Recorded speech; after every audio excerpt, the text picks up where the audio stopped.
நம் ஆண்டவரும் இரட்சகரும் ஆகிய இயேசு கிறிஸ்துவின் விலையேறப்பெற்ற நாமத்தில் உங்கள் அனைவருக்கும் வாழ்த்துக்கள்.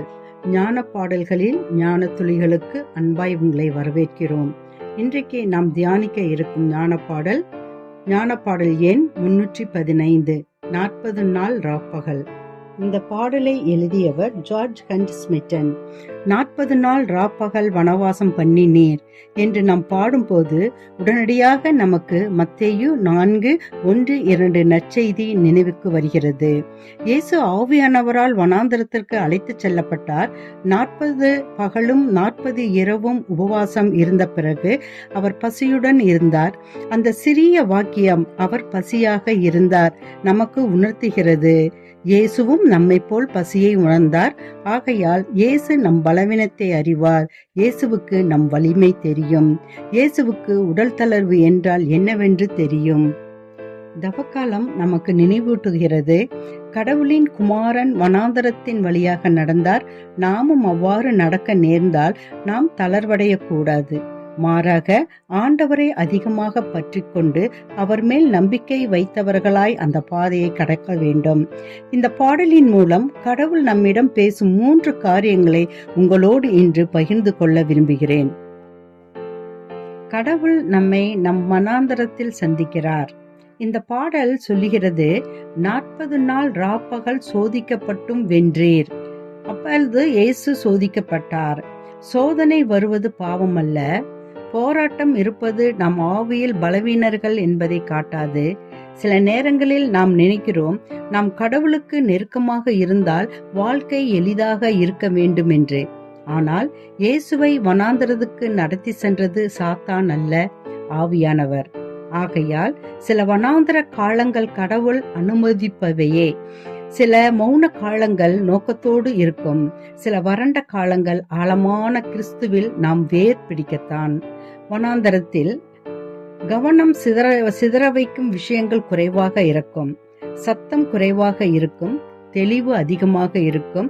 இந்த தவ காலத்தில் நம்முடைய வனாந்தரத்திலிருந்து நாம் தப்பித்து போகாமல் அதில் அமைதியாக அமர்ந்து என் வாழ்க்கையில் இருந்து கடவுள் எதை அகற்றுகிறார், என்னுள் அவர் எதை சுத்திகரிக்கிறார், எந்த பழக்கங்கள் வெளிச்சத்திற்கு வருகிறது, எதை அவர் அருவருக்கிறார் என்று நம்மை நாமே ஆராய்ந்து பார்ப்போம். வனாந்தரம் தண்டனை அல்ல, அது பெரியதொரு காரியத்திற்கான ஆயத்தம். இரண்டாவதாக, கடவுள் நம்மை ஒழுக்கத்திற்கும் சார்பு நிலைக்கும் அழைக்கிறார். மற்றொரு வரி கூறுகிறது, உம்மை போல் நாங்களும் லோகத்தை வெறுக்கவும் உபவாசம் பண்ணவும் ஜெபிக்கவும் கற்பியும். தவக்காலம் என்பது நாம் எவ்வளவு வலிமையானவர்கள் என்பதை நிரூபிப்பது பற்றியது அல்ல, நாம் எவ்வளவு கடவுளை சார்ந்திருக்கிறோம் என்பதை அறிந்து கொள்வதை பற்றியது. மத்தேயு 4:4 வாசிக்கிறோம், மனுஷன் அப்பத்தினாலே மாத்திரம் பிழைக்க மாட்டான் என்று இயேசு சோதனைக்கு பதிலளிக்கிறார். அப்பம் ஆறுதலை குறிக்கிறது. ஆனால் கடவுளின் வார்த்தையாகிய ஆன்மீக ஊட்டச்சத்து எல்லாவற்றையும் விட பெரியது என்பதை இயேசு நமக்கு காட்டுகிறார். எனவே இவற்றை நாம் எப்படி நடைமுறைப்படுத்தலாம்? ஜெபத்திற்காக 15 நிமிடங்கள் முன்னதாக எழுந்திருக்கலாம். ஒரு நாளைக்கு ஒரு சங்கீதத்தை படிக்கலாம். நம்மை கட்டுப்படுத்தும் ஒன்றிலிருந்து உண்ணாவிரதம் இருக்கலாம். ஒருவேளை வாதிடுவதற்கு பதிலாக அமைதியை தேர்ந்தெடுப்பதாக இருக்கலாம். ஒழுக்கம் என்பது கட்டுப்பாடு பற்றியதல்ல, இது சுதந்திரத்தை பற்றியது. சிறிய ஒன்றை நாம் வேண்டாம் என்று சொல்லும் போது பெரிய ஒன்றை வேண்டாம் என்று சொல்ல வலிமை பெறுகிறோம். இந்த தவக்காலம் நமது ஆன்மீக தசைகளுக்கு பயிற்சி அளிப்பதாய் அமையட்டும். மூன்றாவதாக, சோதனையில் நாம் தனியாக இல்லை என்று கடவுள் நமக்கு நினைவூட்டுகிறார். பாடல் கூறுகிறது, சாத்தான் சீறி எதிர்க்கும் போது எம் தேகம் ஆவியை சோர்ந்திடாமல் காத்திடும். இந்த வரி எவ்வளவு உண்மையானது, எவ்வளவு ஆழமானது. நம் வாழ்வில் சோதனைகள் நிச்சயமாய் வரும். இயேசு 3 முக்கிய பகுதிகளில் சோதிக்கப்பட்டார். உடல் தேவை, பெருமை, வல்லமை. அவை இன்றும் நாம் போராடும் அதே சோதனைகள். ஆனால் இயேசு ஒவ்வொரு சோதனைக்கும் வேத வசனங்களை கொண்டு பதிலளித்தார். அதாவது கடவுளின் வார்த்தை, அது நமது ஆயுதம். ஜெபம் நமது பாதுகாப்பு, கீழ்ப்படிதல் நமது வெற்றி. மேலும் எபிரேயர் 4:15 இயேசு நமது பலவீனங்களை புரிந்து கொள்கிறார் என்பதை நமக்கு நினைவூட்டுகிறது. எனவே நாம் தோல்வியடையும் போது நாம் மனிதர்களை நோக்கி ஓடுவதை விட்டு நாம் அவரை நோக்கி ஓடுவோம். நாம் பலவீனமாக உணரும் போது கர்த்தரிடத்தில் பேசுவோம்.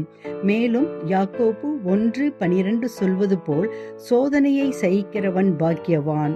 நாமும் சோதனைகளை சகித்து அவற்றை கிறிஸ்துவின் மூலமாய் வெல்வோம். இறுதியாக இந்த 40 நாட்கள் என்றென்றும் நிலைத்திருக்கவில்லை. வனாந்திரம் முடிந்தது.